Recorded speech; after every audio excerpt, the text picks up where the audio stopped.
We are back with some more Texans franchise, and this will be probably the last episode I physically make on this Madden. We're just going to quickly go over, around the league, what kind of went down stats-wise and our team stats-wise, and then we will get into the awards where you guys can vote to see who won. I will release as quickly as possible because Madden 24, by the time this video is posted, we are very close to Madden 24, days away. So it came quick. This season lasted a little bit longer than I think we'd hoped. So I'm going to try to bang out. I might even post 2 videos a day, just trying to bang out these award videos. So make sure you vote quick. I'll probably close the votes within a day, and then I'll be pumping out these montage videos. That way we can get ready for Madden 24. Because this is the final season and, it doesn't really matter too much, I'm not going to go too in-depth with stuff. We'll just breeze over the yearly awards. Braden Hookland, MVP for the Giants. Coach of the Year is the Bungles. Mr. Kurt, he deserved it. Got the first seed. Played good. Offensive Player of the Year, Marcus Webster. Defensive Player of the Year, Myles Garrett. Offensive Rookie of the Year, Terrell Love. Defensive Rookie of the Year, Zach Wallace. Trevor Lawrence, Best QB. Jonathan Taylor, Best Running Back. Marquez Webster, Best Wide Receiver. Best Offensive Lineman, Ryan Jensen. Best Defensive Lineman, Myles Garrett. Best Linebacker, Khalil Mack. Best DB, Minkah Fitzpatrick. And Justin Tucker as the Best Kicker. The NFC side, we have Orlando Goodwin as Offensive Player of the Year. Isaiah Foskey, I think that's how you say his name, Defensive Player of the Year. Russell Ford, Offensive Rookie of the Year. Lloyd Blanton, Defensive Rookie of the Year. Braden Hookland, Best QB. Orlando Goodwin, Best Running Back. Jason Fields, Best Receiver. Zach Martin, Best Offensive Lineman. Isaiah again, Best Defensive Lineman. Rashawn Gary, Best Linebacker. Jimmy Ward, Best DB. And Jake Elliott is the Best Kicker.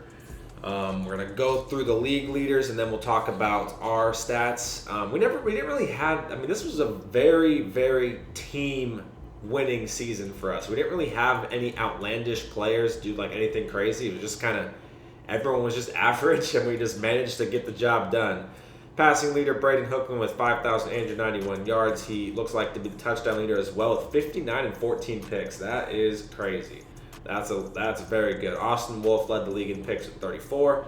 The rushing leader, Jonathan Taylor, 1,829 yards. The touchdown leader, Javonte, with 22. Reception leader, we have Mike Evans with 104. The yards leader is Marquez Webster with just over 2K, which is ridiculous, and 24 touchdowns. He's 99 speed, 99 overall. That's just what's going to happen. Tremaine Edmonds, 67 tackles. By the way, my dryer is going. It's loud, so if you hear it, I apologize. 167 tackles for him. Tackle for loss leader, Quentin Williams at 32. The pick leader was a 4-way tie between Micah Hyde, Adrian Amos, Jimmy Ward, and Minkah. The forced fumble leader is a massive tie with 3, a lot of people. And you already know. Block kicks, it only does, wow, what? I'm going to have to go through and look. It really doesn't say block kicks? Yeah, EA messed up with that one. I'm going to have to really dive in and go through all the games because I'm pretty sure he blocked 6 or 7 kicks, Javier Thomas. And it says, the leader is 1. That stat don't save because the man blocked a ton of kicks. He blocked a ton of kicks. Kicking wise, Jake Elliott, 32 for 33, made all his extra points. That is very, very solid there. Kick returns, probably had quite a bit of kick returns for touchdowns. 3 from Mr. Frazier, dang. Any punt returns? I guess, there was 1 against me. 3 punt returns. Okay. So there is that. We're going to go over my team, and then we'll get into the awards. Like I said, I'm not trying to make this video too long. I just wanted to, quickly breeze through everything, wrap up the season, get the awards episode out so you guys can vote. Emmett Walters was very hit or miss, but in the playoffs, he was very sharp. Didn't throw many picks, was very, very good with his completion percentage. I think I was pushing 75% the whole playoffs. He was fantastic. Had a couple bad games throughout the season, but overall had a solid season. 4,368 yards, 36 touchdowns, 23 interceptions. Not the worst. Rushing wise, Aaron Jones did solid. Dameon Pierce also, even though the rushing yards really aren't there, was very, very good for us and a big contributor. Aaron was 252 carries for just over 1,000 yards and 9 touchdowns, while Damian was 116 attempts for 523 yards, but that goal line back for us with 11 touchdowns. He was living in the end zone, had 2 in the Super Bowl, was fantastic for us. Our receivers, outside of these two, wasn't really much. It was just like a joint effort outside of those two. Chris Godwin, 79 for 1,314 touchdowns, with Quentin Johnson, 63 receptions, 1,200 yards, and 13 touchdowns. And then it's the hodgepodge down here. Julian Tatum, 47 receptions for 670 yards and 3. Aaron, 55 catches for 498. Jalen Hyatt, 32 for 414 with 5 touchdowns. Hayden Hurst caught a couple passes as well. Mechie, like I said, these two, the main contributors there. Defensively, tackle leader Christian Harris was everywhere, 143 tackles. Our tackle for loss leader was George Rose with 21, and also our sack leader with 11.5. Not too bad numbers there for him. Tons of picks. We had a 3-way tie with 5. Jalen, Christian, and Darius Slay. Our forced fumbles leader, we had Derek Stingley tied with Diane. Diane Henley had 2, really. That's kind of ridiculous. So now it saves 4? I think it's more than 4. I know he had 1 in the playoffs. Did he have 2 in the playoffs? I'm not sure. I'm pretty sure it's like 6. I won't lie. If we count playoffs, I think it's 5 or 6. This man had an amazing season for us. 4 block kicks. He recovered a fumble. He got a pick. I'm pretty sure he even got a pick in the playoffs, too. The man was everywhere. For a 4th string receiver, just a special teams guy, he had an amazing season. Zane missed 2 kicks and 2 extra points. Not too bad for him. Special teams, we were terrible. We were terrible all Madden long. We really just could not figure out that. We tried Tremont. We tried Rutledge. We tried Jalen Hyatt. It just never... Jalen Hyatt was probably our best one. And, even then it was kind of average. It wasn't anything special. But that is that. That is that for the stats. And now we get into the good stuff here. We're going to go through some awards. So there's 4 players up for each award. There will be a straw poll in the description that takes you to every single one. You're only allowed to vote once per, award. So make sure to get those votes in quick. Like I said, I'll probably close the votes in a day. And then I'll start pumping out the montage videos. And then next thing you know, we're in Madden 24 talking about that. So first thing up, offensive MVP. Remember, this is for the whole entire Madden cycle. So the whole entire time we've been the Texans, 4 seasons. Who was the offensive MVP? I tried to take into account longevity for the offensive ones. So first one had to be it. Emmett Walters, he's the first nominee. Then we have Quentin Johnston. He was very, very good for us. And as far as offensively, I didn't really know where else to go with the next 2. Julian Tatum's kind of new. Chris Godwin's only been here a season, so I didn't think he deserved to be up there. I went with both of our running backs. Dameon Pierce and Aaron Jones are the 3rd and 4th nominee. Both were heavy contributors. Dameon Pierce started the first 2. Aaron Jones started the second 2. Aaron Jones has been here 3 of the 4 years, so both of them were very, very important to our success and were very, very good for us. So I thought I'd throw them both out there. See what you guys think. Next, we have defensive MVP. This one is another one where I try to focus in on longevity. Some of the newer guys that are here, like Dexter just arrived. He's not up there, Nick, things like that. So, Christian Harris is the first one. He was fantastic. He's been here since day 1. Derek Stingley Jr., another player that's been fantastic here since day 1. Jalen Petrie, another one, amazing player. Huge play in the Super Bowl. Won Super Bowl MVP. He is up here for defensive MVP. And the last was George Rose. Couldn't really figure out who to put the 4th here. Between him and Derek Brown for me. And I chose George Rose. I just thought he had a better season. Or series, I guess you would say. He's up to a 94th the Moran boost. He was amazing for us. So he was our last one. Next, we have our best drafted player. So the best person we got through the draft. Obviously, George Rose is up there. Man was a beast. I think he was our first pick ever in all the drafts. He was our very first selection, I believe. Next, we have on the offense Quentin Johnston, another amazing pick. He was great. He was fantastic for us. We needed a receiver bad, and he came in and made tons of plays. Julian Tatum, the 3rd one here, very, very solid tight end. Kind of picked him because we just had an open pick, and we had, decent tight ends. So I was like, why not give this guy a shot? He was fantastic for us. And our last one, kind of a bit of a surprise, I think. We didn't really draft many defensive players, as you can see.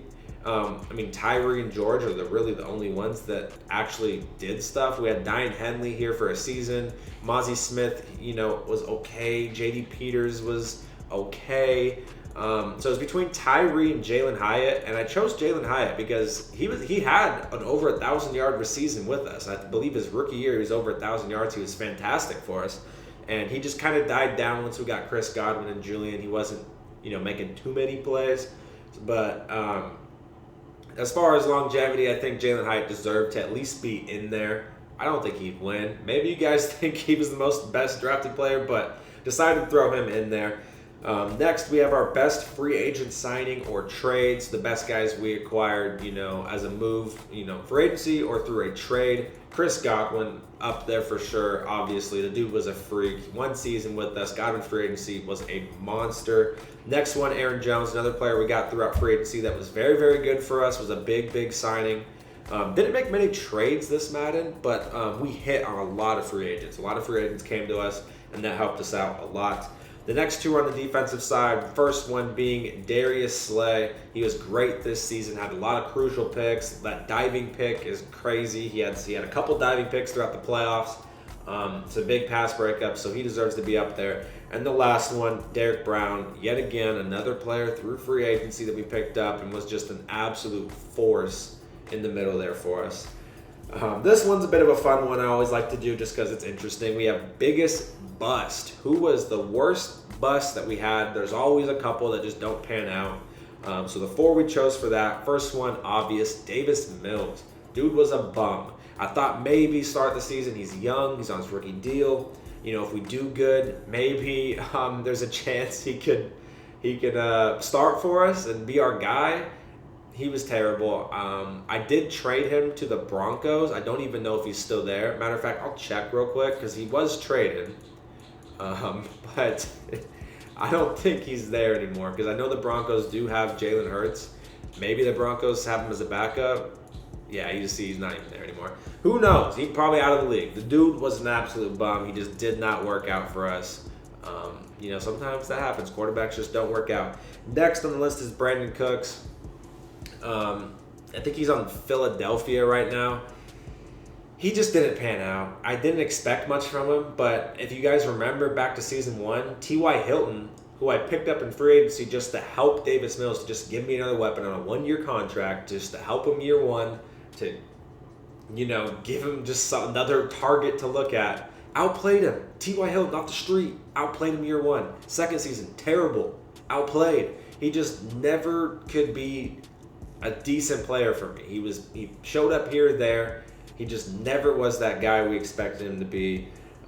So he's up here. The next two are on defense. These are both free agent signings that just were terrible. James Bradbury got him on a 1-year deal. He was horrible. He got roasted nonstop. The dude was a bum. I think I even benched him or moved him down the depth chart. He was so bad. Jordan Poyer, another guy that was terrible. 2-year deal. I thought maybe he'd be worth it. And after 1 season, we said, nope, we're going to get J.D. Peters. We're going to draft a rookie because Jordan Poyer was terrible. He had 1 good game, week 1, where he got 2 picks in 1 game, was playing out of his mind. I was like, okay, Jordan Poyer might be something. The rest of the season, trash. Absolutely trash. So he was an absolute bum. I think he actually retired. I don't even think he's in the league anymore. So interesting to see what you guys choose for that one. That's always a fun one. And this is one that I always throw in if we win a Super Bowl, and we did. So we have Super Bowl season MVP. This is the most valuable player just in our Super Bowl winning season, which is the one we just had. And there's some interesting people up here. First one being Chris Godwin. He was great. I mean, obvious decision there. The man was absolutely fantastic. Next two, Christian Harris and George Rose. Both were just very, very solid, made a ton of plays. Obviously, George led us in tackles for loss and sacks this year. Christian had 140-plus tackles with some picks. Getting in the zone allowed George Rose to get in the zone. So a lot of good things from Christian Harris. My personal favorite, the last one in this category, is Tavierre Thomas, 74 overall. I mean, the amount of game-changing plays this guy made throughout the season with either picks or the blocked kicks, the amount of blocked kicks. He blocked a kick in the Bengals game, the divisional round. I think it was the Bengals game. The divisional round game, blocked a kick. We brought it back for a touchdown. He was just, he was crucial. He was very, very crucial to it was the Jets game. Yeah, he blocked. I'm pretty sure he blocked a kick in both playoff games. I'm pretty sure he blocked a kick in the Jets game too. We brought it back for a touchdown. He was huge. Massive momentum swings happen with this man. I would love for him to win the award. We'll see what you guys vote. But as far as like our season's MVP, that made the biggest plays throughout the season, he blocked tons of kicks that swung games. He blocked 2, I think, during the playoffs. The man made so many plays. But that is that for the end of the awards. Remember, in the description, there'll be straw polls for all of them. Make sure you click on every single one and pick who you think should win. And after a day, I'll start pumping out these montage videos. Once I wrap up, there's 6 of these, I believe. 1, 2, 3, yeah, 6 of these. Once I get out all 6 of those videos, we will start talking about Madden 24. So I'll see you guys then.